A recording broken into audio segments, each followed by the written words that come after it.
என்னுடைய 100 நாள் நடைபயணம் நிகழ்ச்சி தொடர்பாக இன்று மதுரை, நாளை நெல்லை, நாளை மறுநாள் கன்னியாகுமரியில் நிகழ்ச்சிகள் நடைபெற உள்ளது. இதற்கு காவல்துறை இதற்கு முன்பு அனுமதி கொடுத்தார்கள். ஆனால் அந்த நடைபயணத்திற்கு அனுமதி கிடையாது, பொதுக்கூட்டத்திற்கு அனுமதி கொடுக்கப்பட்டிருக்கிறது. அதே போன்று வாரத்தில் மேற்கு பகுதி கோயம்புத்தூர், ஈரோடு, திருப்பூர், நாமக்கல் பகுதியில் நடைபயணத்துக்கு அனுமதி மறுக்கப்பட்டிருக்கிறது. அதாவது இது ஒரு தவறான ஒரு முன் உதாரணம். ஒரு அரசியல் கட்சி என்பது ஜனநாயக கடமைகளை ஆற்ற வேண்டும். அரசியல் கட்சிகள் மக்களை தேடி செல்ல வேண்டும், தவிர மக்கள் அரசியல் கட்சிகளை தேடி வரக்கூடாது. நீதிமன்றங்கள் சொல்கிற நிபந்தனைகள் எல்லாம் என்னென்னா, தேசிய நெடுஞ்சாலைகளை, மாநில நெடுஞ்சாலைகளை கூட்டம் நடத்தக்கூடாது. சரி, வேறு ஏதாவது தனியார் இடத்துல போய் நடத்திக்கிங்கன்னு சொல்கிறாங்க. தனியார் இடம் எங்கே கிடைக்கும்? தனியார் மைதானம் எங்கே கிடைக்கும்? ஊருக்கு வெளியில் கிடைக்கும். ஊருக்கு வெளியில் பொதுமக்கள் அங்கே எப்படி நாங்கள் கூட்டிகிட்டு போக முடியும்? ஊழல் செய்து கொள்ளடித்த கட்சிகள் தான் அங்கே மக்களை அங்கே அழைத்து செல்ல முடியும். எங்களை போன்ற கட்சிகள் எல்லாம் மக்களை சந்திக்க வேண்டுமென்றால் மக்கள் இருக்கின்ற மையமாக இருக்கின்ற பகுதிகளில் நாங்கள் செல்ல முடியும், துண்டு பிரச்சனை கொடுக்க முடியும், போராட்டம் நடத்த முடியும், நடைபயணம் செய்ய முடியும், பொதுக்கூட்டம் நடத்த முடியும்.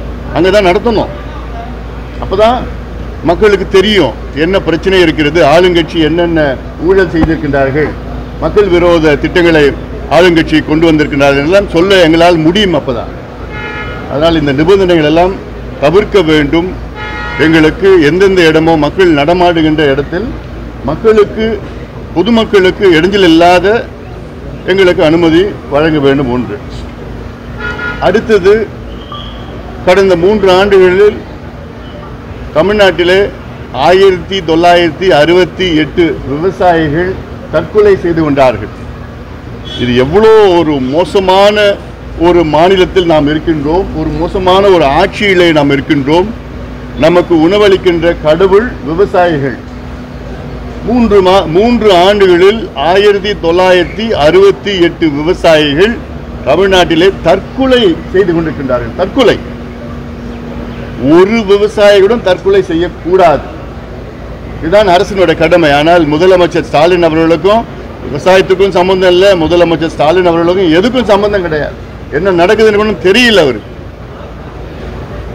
2 வாரத்திற்கு முன்பு கர்நாடகா மாநிலத்தில் அங்கே இருக்கின்ற நீதிமன்றத்தில், உயர் நீதிமன்றத்தில் ஜாதிவாரி கணக்கெடுப்பு நடத்துவதற்கு கர்நாடகா மாநில அரசுக்கு அதிகாரம் இருக்கிறது என்று தீர்ப்பு வழங்கினார்கள். அந்த தீர்ப்பில் தெளிவாக சொன்ன வார்த்தைகள் என்ன? மத்திய அரசு மட்டும் எடுக்கலாம் என்பது கிடையாது, மாநில அரசும் ஜாதிவாரி கணக்கெடுப்பு நடத்தலாம். மத்திய அரசுக்கு மட்டும் அதிகாரம் இல்லை, மத்திய அரசுக்கும் அதிகாரம் இருக்கிறது, மாநில அரசுக்கும் அதிகாரம் இருக்கிறது என்று கர்நாடகா உயர் நீதிமன்றம் தீர்ப்பு வழங்கியிருக்கிறது. இதற்கு பிறகும் முதலமைச்சர் அவர்கள் மௌனமாக இருக்கின்றார். இதே முதலமைச்சர் சட்டமன்றத்திற்குள்ள ஜாதிவாரி கணக்கெடுப்பு மாநில அரசு மட்டும்தான் எடுக்க முடியும், மத்திய அரசுக்கு அதிகாரம் இல்லை என்று ஒரு பொய்யை மீண்டும் மீண்டும் சொல்லியிருக்கின்றார் முதலமைச்சர் அவர்கள். இது எவ்வளவு பெரிய பொய், இது எவ்வளவு பெரிய ஏமாற்றம், சமூக அநீதி. இந்தியாவில் 7 மாநிலங்களில் ஜாதிவாரி கணக்கெடுப்பு எடுத்து முடிச்சிட்டாங்க. ஆனால் தமிழ்நாட்டில் மட்டும் அதிகாரம் இல்லை என்று ஒரு பொய்யை மீண்டும் மீண்டும் சொல்லி, இப்போ அதற்கும் அந்த பொய்யன்னு 100 விழுக்காடு முதலமைச்சர் பொய் சொல்கின்றார் என்று கர்நாடகா உயர்நீதிமன்றம் தெளிவான தீர்ப்பை வழங்கியிருக்கிறது. கர்நாடகாவில் 10 ஆண்டுகளில் 2வது முறை ஜாதிவாரி கணக்கெடுப்பு நடத்தியிருக்கிறாங்க.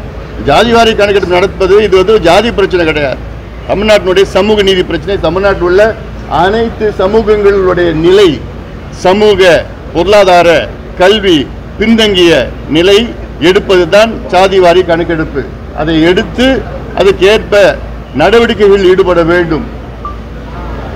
இடஒதுக்கீடு அல்லது அரசு நலத்திட்டங்கள் போன்ற நடவடிக்கைகள் எடுத்து இந்த பின்தங்கிய சமூகங்கள் எந்த சமூகம் இருந்தாலும் சரி அதை முன்னேற்றுவதுதான் அரசினுடைய கடமை, அதுதான் சமூக நீதி. ஆனால் சமூக நீதி பற்றி வெற்றாக பேசிக் கொண்டிருக்கின்ற முதலமைச்சர் ஸ்டாலின் அவர்களும் திமுகவுக்கும் நிச்சயமாக மக்கள் பாடத்தை புகட்டுவார்கள். கேள்விகள் எல்லாம் இருக்கா?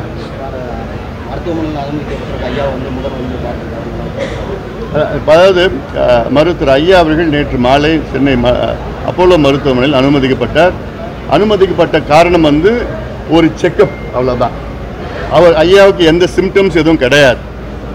இது வந்து திட்டமிட்டு நடந்த ஒரு செக்கப். ஒரு வாரத்திற்கு முன்பு திட்டமிட்டு நேற்று மாலை வந்து அனுமதிக்கப்பட்டு இன்னைக்கு காலையில் வந்து அவருக்கு ஆஞ்சியோகிராம் பண்ணியிருக்கிறாங்க. கார்டியாலஜிஸ்ட் ஆஞ்சியோகிராம் பண்ணியிருக்கிறாங்க. அந்த ஆஞ்சியோகிராமில் வந்து பழைய நிலை தான் இருக்கிறது, அது பயப்படுறதுக்கு எதுவும் இல்லைன்னு கார்டியாலஜிஸ்ட் சொல்லியிருக்கிறாங்க. அதனால் இன்றைக்கி ஒரு நாள் ரெஸ்ட் எடுக்கணும்னு சொல்லியிருக்கிறாங்க. ஏன்னா ஃபெமரல் ஆஞ்சியோகிராம்னால ரெஸ்ட் எடுக்கணும்னு சொல்லியிருக்கிறாங்க. நாளைக்கு வந்து எப்படின்னு பார்த்துட்டு நாளைக்கு டிஸ்சார்ஜ் பண்ணலாம். நல்லது. நன்றி.